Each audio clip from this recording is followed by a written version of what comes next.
வேணுமில்லையா? ஒரு மாநிலனாக ஒருவன் பிறந்து விட்டார். சரி, முக்கியமான கடன் 3 இருக்கு. அது என்னென்ன கடன் ஐயா? தெய்வக்கடன், சரி, தேவக்கடன், சரி, பிதற்கடன். அப்படின்னா இதோ கொங்கலாபுரத்திலே வடக்கு முகநோக்கி கோவில் கொண்டிருக்கிறாளே அன்னை ஆதி பராசக்தி. ஆமா, நாகமாரியம்மனுக்கு வருடத்திற்கு ஒரு முறை பொங்கலிட்டு படையிலிட்டு விழா எடுக்கிறோமே, இது தெய்வக்கடன். இது ஒன்று கழிந்து. தேவக்கடன் என்றால் தனக்கு போக ஏழை எளியோர்களுக்கு உதவி செய்வது. 100 ரூபாய். 3வது கடன் பிதற்கடன் என்று சொன்னால் ஆணுக்கோ பெண்ணுக்கோ தன் வயிற்றில் பிறந்த பிள்ளைகளுக்கு தக்கவையிலே திருமணம் பண்ணி ஆகி ஒரு குழந்தை பாக்கியத்தை பெற்றவங்க பார்த்தாத்தான் பெற்றவங்களுக்கு மோட்சம், இல்லைன்னா இல்ல. அப்படி 3ல ஒரு கடன் குறைந்தாலும் அவனுக்கு மோட்சம் இல்லை. சரி, ஆக நாகக்கண்ணி நாகராஜன் நாகலோகப்பட்டினத்துக்கு அதிபதியாக இருந்தோம் மதலையில்லா மனக்கவலை பெருங்கவலையாக இருக்கிறது. அப்படியா? நான் வீட்டிலிருந்து புறப்பட்டேன்.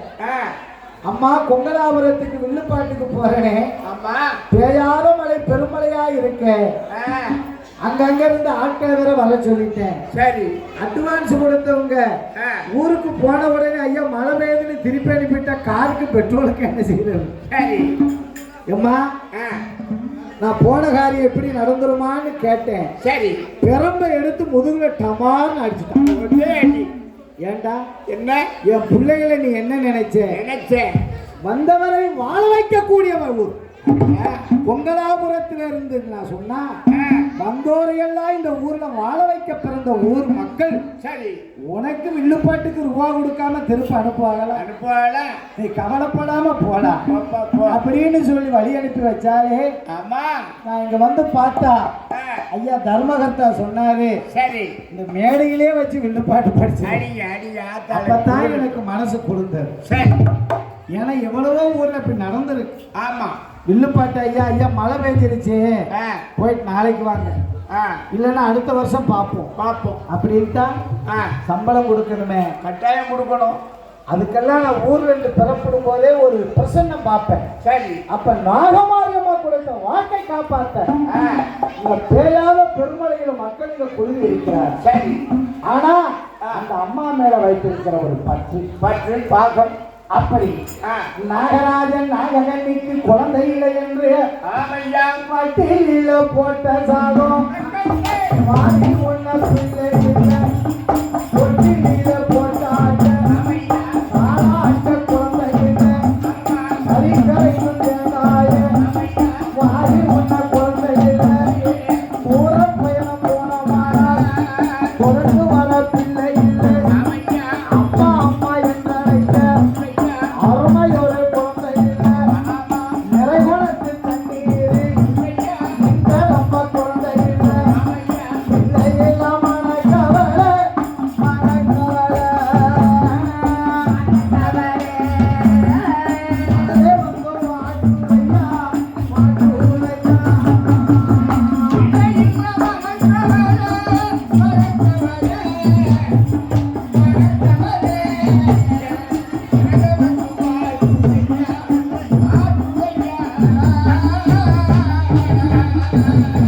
இப்படி பிள்ளை இல்லாத மனக்கவலை எழுதி வருகின்ற போது என் நாக மூணாவது சமுத்திரமா மூணாங்கடல் நோக்கமானா நாலாவது சமுத்திரமா நல்லதன பெருங்கடலா ஐந்தாவது சமுத்திரமா அழகு அவள் கிளையினாலே ஆறாவது சமுத்திரமா ஆறாங்கடல் அலைகடலாம் ஏழாவது சமுத்திரமா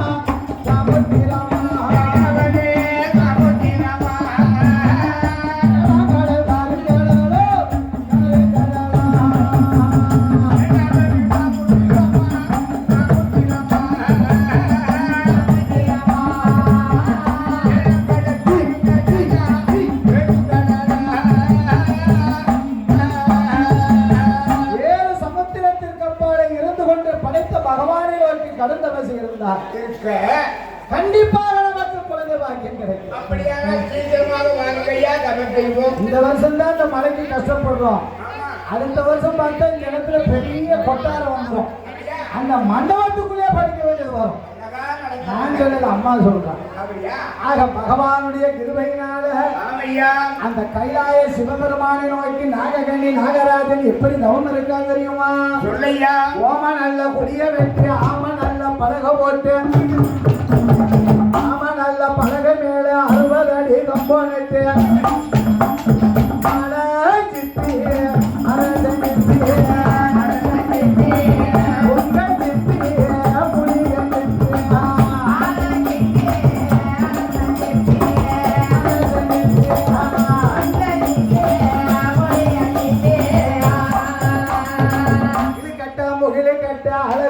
துளசி கட்ட சந்தன கட்டைய அடுக்கு வாழம் காணனைய ஓட்டு வாழாம்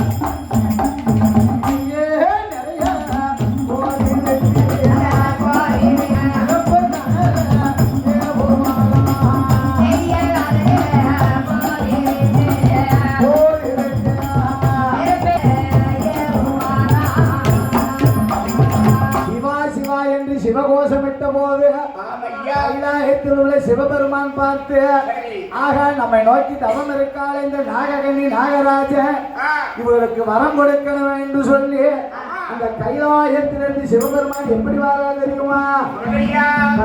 நல்ல பறிஞ்சு கட்டி சாமி வரிஞ்சு கட்டி அரிஞ்சு கட்டி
பகவானே 8 திசைகளை கட்டி ஆள்வதற்கு 8 பொம்பளை பிள்ளை வேணுமையா? நாங்க நாகமா இருக்கோம். உடனே ஒரு அமிர்த கலசத்தை எடுத்து 7 முட்டைகளை வைத்து அழகாத்து வருகின்ற போது 48வது நாளையிலே ஆதி முடிவன் கண்டு உருவேற்ற உடனே அந்த முட்டையிலிருந்து பிறப்பாலே முதல்ல 7 பொம்பளை பிள்ளை முன்னாடி உனக்கு ஒரு குழந்தை கிடைக்குமா என்று அமிர்த கலசத்துக்கு முட்டைகளை வைத்து ஒரு மண்டலம் 48 நாள் 48 நாள் என்ன கணக்கு? 27 நட்சத்திரம் 9 நவகிரகம் 12 ராசி மொத்தம் கூட்டா 48. அந்த 48 நாள் உருவேற்ற உடனே ஆதி முனிவன் சொல்லும் போது உங்க திருவுருவாயை திறந்து குலவ போட ரெடியா இருக்கு. ஏன்னா பொங்கல் நடக்கக்கூடிய 2வது நாள் பொங்கல், இனி 2 நாள் பாக்கி இருக்கு. இதுலயே நம்ம சுதந்திரக்கூடாது. ரொம்ப சுறுசுறுப்பா என்ன மழை பெய்தாலும் சரி, குளிரடிச்சாலும் சரி, அம்மா ஆலயத்தில் அவருடைய புகழை கேட்கணுமே. அம்மாவுடைய புகழை நம்ம இந்த காலால கேட்டுட்டா நோய் நொடி நம்பளம் சஞ்சலம் துன்பம் துயரம் கண்ணீர் நாவே முழங்கால் வலி எல்லாமே பஞ்சு போல பறந்து பரவாயில்லையா கொஞ்சம் வேப்ப போல ஏதாவது பிடிட்டு வாங்க